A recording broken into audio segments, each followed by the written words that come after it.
Okay, I've got a 2007 GMC Acadia here, and if you've been following the videos, we put another engine in this. The recent one was locked up.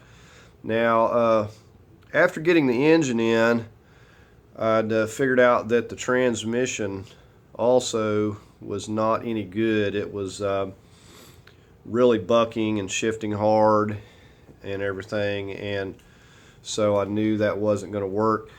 Now what I had done was I went to looking for some transmissions, and the transmission for this year, they're hard to find, and on top of that they're really expensive. So they were running around $1,200 or so. So basically what I did was I got a transmission out of a 2011. Now the reason I've done that is because it was much cheaper. The transmission was like $350 delivered, so big price difference. Didn't know if it was going to work out exactly, but I wanted to try it. I'm going to show you what I had to do to get this to work, but it was a big savings, and said it wasn't very fun having to go back in and take this thing apart, but I did, because we had to get this other transmission in here. Now I'm going to show you, like I said, this is out of a 2011. The miles were low, it was about 120K, and the miles were really low, so it's been doing really good. Okay, here is the old transmission. Now you notice that I've got basically this cover. This is where you fill it, and you've got a plastic cover that goes on here. It looks like this. Now that is where your TCM or TEHCM, whatever, is going to be located. But basically this is what you got to get to, and this is the part that you have to transfer. So this is the one off of the 2011 GMC Acadia, and this is, you know, like the brains of it. So now if you'll notice, we've got trying to remember how many bolts there were.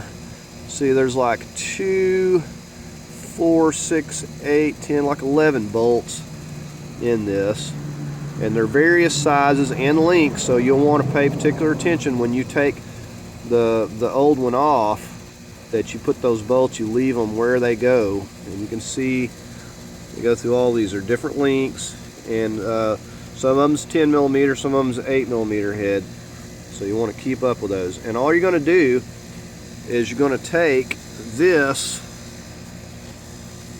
it's going to be setting on there, you're going to take it loose and transfer your old one over to your new transmission. It will not work without this, and I know because I did test just to see what it would do, and basically it wouldn't even get out of first gear, and I couldn't even get it into low. So once I swapped these out, went to shifting perfectly. Now you do have a few connectors. You can see we got a connector here, we got a connector down at the bottom, there is another one right here, and this connects to these various places. You can see you got a connection there, you got a connection up in the top here, and then one down in the bottom. So you'll want to use your old TCM. Said it's not difficult to remove this. I've done it in the vehicle because I went ahead, I got the transmission, I wanted to see what it would do, if it would in fact work without swapping this, and it would not. But you take this off, you got a bunch of little 10 millimeters running around the perimeter. You've got a seal gasket that goes around this. If yours is leaking, you'll definitely want to replace that while you're at it. But you remove this, and then that will give you access. Like I said, I've done this with everything on the vehicle. Only thing I removed was a few things. I'll show you that, but it wasn't that difficult. Okay, so this is how I removed this TCM. Basically, I didn't even lift the vehicle. I just come up here, and if you've removed this air box, it's kind of tricky to work it out of here. You got to take it apart in pieces. The easier way to do it because it's a tight fit. But get this out of your way, very first thing.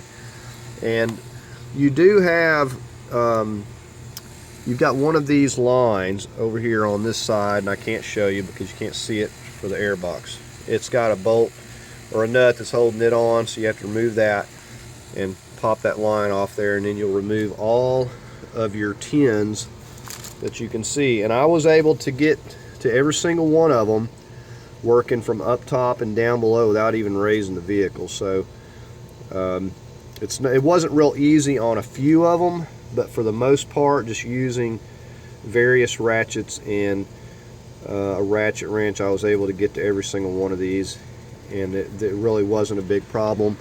And you do have the wire connector right there. Pull that safety lock out of there, and you got to push that forward. It does have a little bit of a clip there. You have to push down to be able to push it forward. Pop that off. That attaches to the TCM. So once you got that, you take all your tins, pull the cover off. You want to have you a drain pan. I'm trying to remember. I think I lost about somewhere around 7 quarts, 7 or 8 quarts. It was quite a bit, so plan on losing some fluid there. But it really, you know, it's a good way to get a lot of that dirty fluid out. It was amazing how much dirty it was. I put clean fluid in it, but just from running it a little bit with the old TCM, it got dirty, and so I just changed it out again. It's much cleaner. But anyways, once you get to that, get this off, you're able to get to the bolts that are actually holding the TCM. So there's about 11 of them. So as long as you know on your old one where the bolts go, you don't have to worry about keeping up with these so much, but you want to make sure that you leave them in the old one. You know, each and every bolt are different links and everything, so keep track of that. But I was able to get it without having to remove anything else on the vehicle and get it swapped out. And like I said, it's working perfectly. It seemed like when I first hooked it up, it had a few bumps on the downshift, but it's like worked itself out, relearned, whatever, I don't know. But it's shifting fine now, and it's sure 100 times better than the transmission that was in here previously. It was really bucking and jerking a lot. So if you want to save some money, now I can't guarantee that the price of these newer ones is not going to go up because they're in demand. These are failing a lot. They're going to eventually go up in price too. But when I got this one, said I found one for $300, shipping and everything. It was really cheap, and I think with taxes only like $350. So this really got it fixed up, and you know, it's definitely would have been pretty bad to have to spend another $1,200 on a transmission. Okay, so anyways, that's going to conclude this video. I'm going to leave a link to the engine removal. You'll definitely, because if you're having to replace your transmission, you're going to need that. There's really no easy way to go about replacing this thing. The way that the subframe is cradling the engine, and the transmission, the way it's in there, and everything's bolted down, the mounts are on the subframe, it's just not an easy task. You have to take a lot apart to do it. Now when I actually replaced just the transmission this time, I done it a little bit different, but it was no easier. But I wanted to see how it would go. I supported I took the subframe out while supporting the engine. I blocked the engine up and just took the transmission out, and then I slipped the subframe back in. It wasn't any easier. If anything, it was harder. So the way that I did it, taking the engine out, was much easier. Like I said, I feel like this is going to be some valuable information for somebody. It is going to be very expensive if you get this rebuilt, or you go and get a transmission for this particular year. These 2007, 2008s, along in there, very expensive transmissions. Like I said, I don't think I've seen one less than $1,200. So to get this for $350, tax and all, unbelievable. For a $300 transmission to get this thing running properly, I feel like it was a really good deal. Like I said, I didn't know if it was going to work or not, if I was going to have problems, but I've been driving this for 2 weeks, and so far it is shifting perfectly, and I've not had any issues. So like I said, hopefully that can help somebody else out and save you some money, because I wasn't for sure on this, and I don't know. Wasn't a whole lot of information about it. So I definitely, you're going to need to get one from an Acadia or an Outlook or an Enclave or something like that. You're going to need to get one that's compatible. The Chevrolet Impalas are not going to be compatible. The transmissions are different, so you want to stick with the 6T75s, and make sure that you swap that TCM over.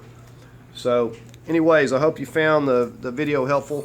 Just wanted to make a quick video on this. I will leave a link to the engine removal, and if you found it helpful, please give it a thumbs up. As always, I invite you to subscribe, and thank you for watching.